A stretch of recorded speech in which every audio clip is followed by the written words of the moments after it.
Akwụkwọ nke Jọn isi nke 19. Mgbe ahụ Pailet kpọrọ Yeshua ma tie ya ihe. Ndị agha wee kpụọ okpueze opi n'isi ya, yikwasịkwa ya uwe odo odo. Ha wee sị, "Ndeewo, eze Tomis." Ha wee jiri mkpanaka ha tie ya ihe. Mgbe ahụ Pailet kwuru ọzọ wee sị ha, "Lee, kpọpụta ya ka unu wee mara na ahụghị m ihe ọjọọ ọbụla n'ime ya." Mgbe ahụ Yeshua bịara n'okpueze opi na uwe odo odo. Pailet wee sị ha, "Lee nwoke ahụ." Mgbe ndị nchụaja na ndị ọrụ nche hụrụ ya, ha tiri mkpu sị, "Kpọgide ya n'obe, kpọgide ya n'obe, n'ihi na ahụghị m ihe ọjọọ ọbụla n'ime ya. Kpọgide ya n'obe." Pailet gwara ha sị, "Anyị nwere iwu dịka iwu anyị si dị. Ọ gaghị ịnwụ n'ihi na ọ kpọrọ onwe ya Ọkpara Chineke." Mgbe Pailet nụrụ okwu ndị a, ụjọ tụrụ ya karịa, wee banye n'ime ụlọ nkịtị ọzọ.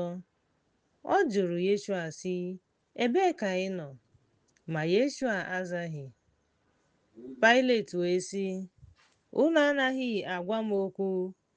Unu amaghị na m nwere ike ịkpọgide gị n'obe, nwekwa ike ịtọhapụ gị?" Yeshua zara sị, "Unu onwe unu ị gaghị enwe ike imegide m. Ọ gwụla, ma e nyere ya site n'ezi. Ya mere, onye nyefere m n'aka gị nwere mmehie ka ukwuu." Malite n'oge ahụ Pailet gbalịrị ịtọhapụ ya, mana ndị akaebe tiri mkpu sị, "Ọ bụrụ na ị nye ya, ị gaghị abụ enyi Siza, n'ihi na onye na-eme onwe ya eze na-ekwu okwu megide Siza."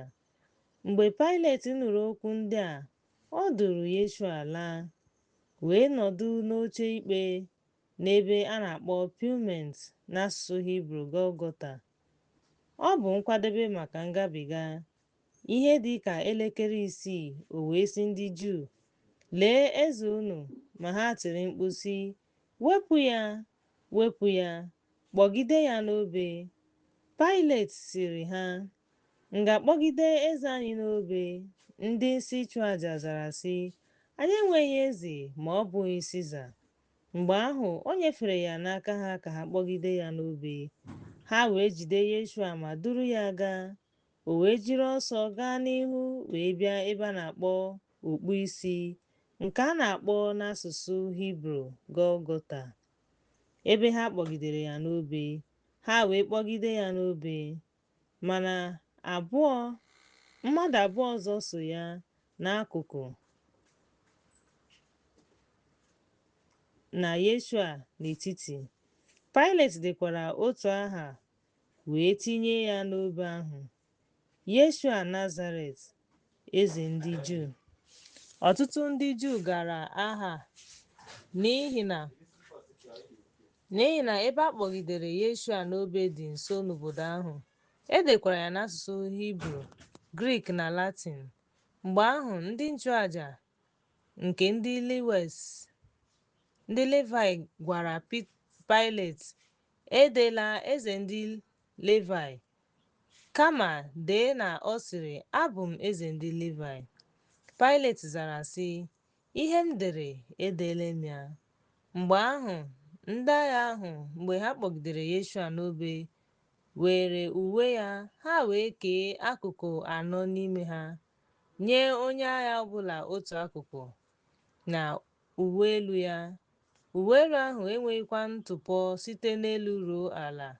Ya mere, ha gwara ibe ha sị, "Unu ekpela ikpe, kama tụọ nza onye ọ ga-abụ nke a bụ ka e wee mezuo ihe e dere n'akwụkwọ nsọ nke na-asị, ha kewara uwe m n'etiti ha, fekwara nza maka uwe m. Mkpụrụ obi m ndị a wee mee ihe ndị a n'ikwenye." Mgbe ahụ ha guzoro n'akụkụ obe Yeshua, nne ya na nwanne ya nwanyị Mary, nwunye Kleopas, na Mary Magdalene. Mgbe Yeshua hụrụ nne ya na onye na-eso ụzọ ya, ndị ọ hụrụ n'anya, ọ sịrị nne ya, "Nwanyị, lee nwa gị nwoke anya." Mgbe ahụ ọ gwara onye na-eso ụzọ ya, "Lee nne gị." Site n'oge ahụ, onye na-eso ụzọ ahụ kpọrọ ya gaa n'ụlọ ya. Mgbe ọ chọpụtara na ihe niile emezuola ka akwụkwọ nsọ wee mezuo, Yeshua sịrị, akpịrị na-akpọ m nkụ. Mgbe ahụ e tinyere ite mmanya jupụtara, ha wee jupụta ogbo na mmanya, tinye ya n'elu ụlọ hisọp, wee tinye ya n'ọnụ ya. Mgbe Yeshua natara mmanya ahụ, ọ sịrị, ọ gwụchala. O buru isi ya wee hapụ mmụọ ya. Mgbe ahụ ndị akaebe, n'ihi na e nyere iwu ka a ghara ịnọ n'obe n'ụbọchị izu ike n'ihi na ụbọchị izu ike bụ ụbọchị ọrịre, rịọrọ Pilet ka a gbajie ụkwụ ma budata ha. Mgbe ahụ ndị agha bịara ma gbajie ụkwụ nke onye nke mbụ na nke ọzọ, ndị akpọgidere n'obe na ya. Yeshua ma mgbe ha bịakwutere Yeshua ma hụ na ọ nwụọla, ha agbajighị ụkwụ ya. Ma otu n'ime ndị agha ahụ mara ya ube n'akụkụ. Ozugbo ọbara na mmiri pụtara, onye ahụ kọrọ akụkọ ya. Akụkọ ya bụkwa eziokwu. Ọ makwa na ọ na-ekwu eziokwu ka unu wee mara, n'ihi na ihe ndị a mere ka e wee mezuo ihe edere n'akwụkwọ nsọ, nke bụ, agaghị agbaji otu ọkpụkpụ ya. Akwụkwọ nsọ ọzọ na-ekwu sị, ha ga-ahụ onye ha mara ube. Mgbe ihe ndị a gasịrị, Josef onye Arimatia, onye bụ onye na-eso ụzọ Yeshua mana ọ nọ na nzuzo n'ihi egwu ndị akaebe, jụrụ Pilet ma ọ ga-enwe ike ibupụ ozu Yeshua. Pilet wee nye ya ikike. Ya mere, ọ bịara buru ozu Yeshua. Nikodemus, onye bịara Yeshua n'abalị mbụ, bịakwara weta mee na aloes agwakọtara ihe dịka paụnd 100. Ha wee buru ozu Yeshua ma kechie ya akwa linin na isi isi, dịka ọ na-adịkarị n'etiti ndị Juu iji lie ya. N'ebe ahụ a kpọgidere Yeshua n'obe, e nwere ubi n'ogige ahụ kwa.